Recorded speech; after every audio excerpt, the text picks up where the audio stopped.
Thanks, guys, for opening your garden gate for us, and to Balmoret for providing the music for that beautiful piece. Right now, we're going to be talking about summer color with Amanda Moon from It's About Time, and welcome back to Central Texas Gardener, Amanda. Thank you.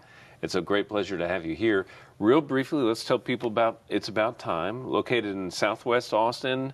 And speaking of time, it's been around for a while now. They have been around for a while. She's been around more than 20 years, and they have become a full-scale garden center. Sell everything from trees, shrubs, herbs, antique roses, natives. Started with the herbs and got a lot of people interested in the culinary herbs here in the Austin area. Absolutely. But it has grown and blossomed since. It sure has. All right.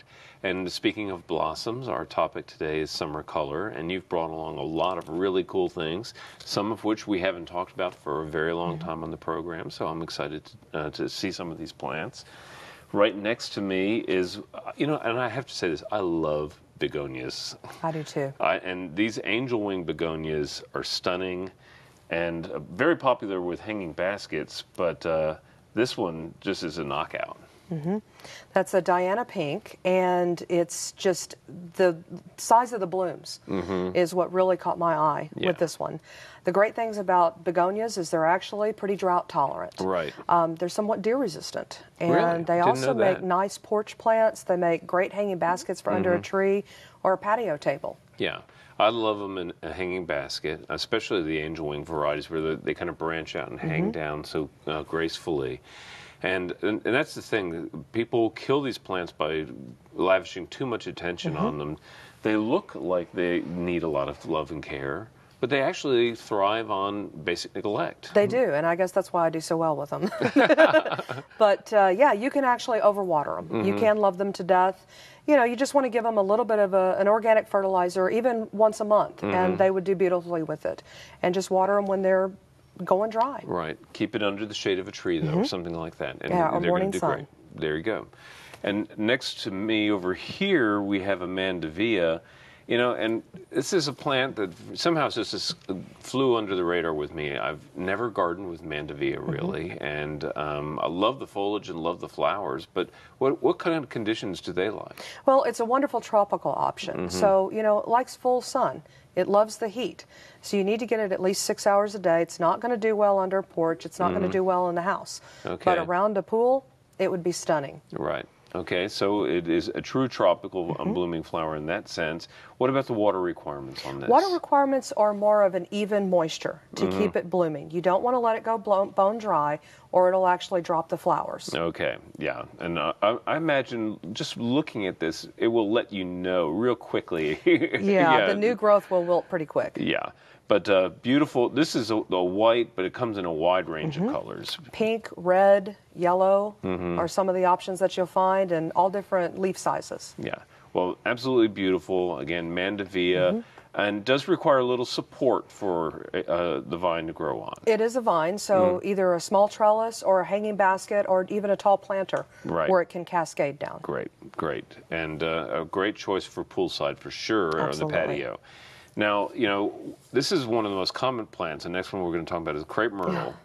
But, you and I were visiting off the camera just a little while ago. We both admire this plant so much for a really good reason, too. It's tough. Yeah. I mean, when you're looking for something that's a tree or a shrub that's going to bloom in the height of the summer when everything else has quit, the crepe myrtle's the way to go. Yeah.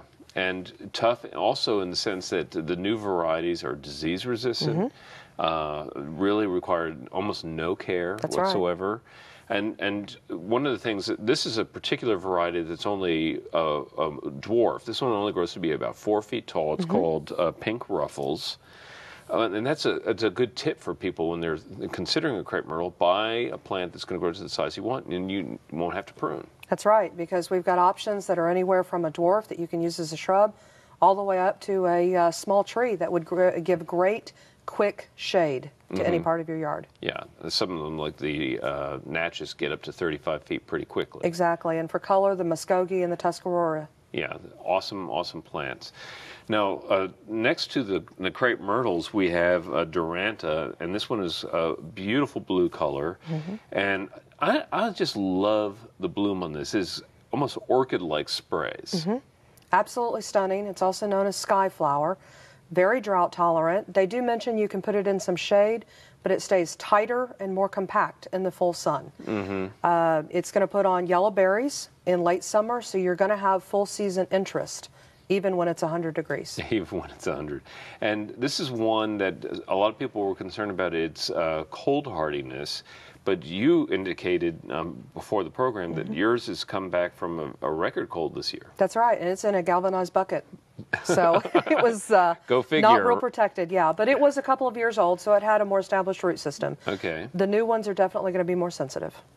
Well, you can't talk about tropical color without mentioning hibiscus.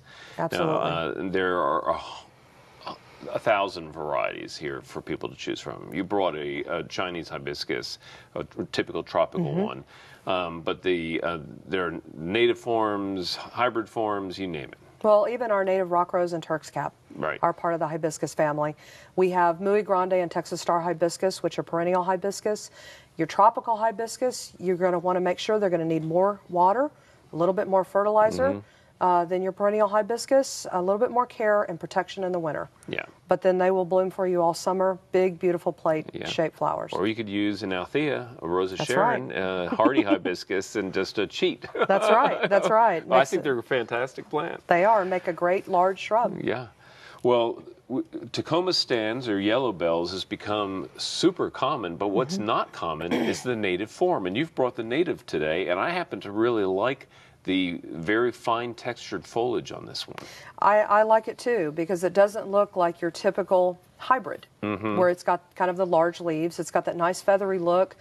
Blooms a little bit later than the standard hybrid, but it's just tough as nails, extremely drought tolerant, and does really well in combination with Pride of Barbados and plumbago as a full summer color grouping. Yeah, the hardiness of this is really amazing. I planted one in my last garden, and I think I watered it once, and it just let it go. Yeah. And it's as happy as it can be. Now, you mentioned the plumbago. Right next to it, we have plumbago, and that is another super summer color plant. But, you know, the combinations, this is one, I love combining a yellow and blue, and the yellow bells and the plumbago really work well together. I just did a planting with those two plants plus Blackfoot daisy for some white to kind of cool it all down. And I think that really works as a color combination. Blue, yellow, and white is a really nice theme color kind of to work with. But plumbago is hard to beat.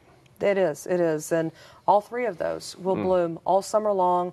You've just got to be patient in years like this because sometimes they come back a little late. Right. Well, real briefly, let's talk about the bougainvillea as well. This is one that everybody loves on patios and pools.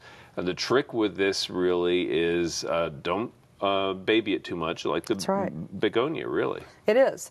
And actually, a lot of people, one of the problems they have with it is they can't ever figure out how to get it to bloom. They've got lots of leaves, but no color. Well, the trick is actually to let it dry out a little bit, and that will encourage blooms. Yeah, and also pruning it back a little bit kind of helps it bloom too. Exactly, and just remember, they are a tropical. They may be evergreen in California, but not here. Okay. Well, real briefly, It's About Thyme is located where? We are located on Manchac Road, about 2.5 miles south of Slaughter Lane. All right. Well, easy to find, a great nursery that is for a very long time now helped area gardeners get connected with more than just thyme and rosemary and all the other great herbs, but now this full array of landscape plants. Amanda, thank you so much for coming on Central Texas Gardener. Thank you. All right. And coming up next, it's our good friend Daphne.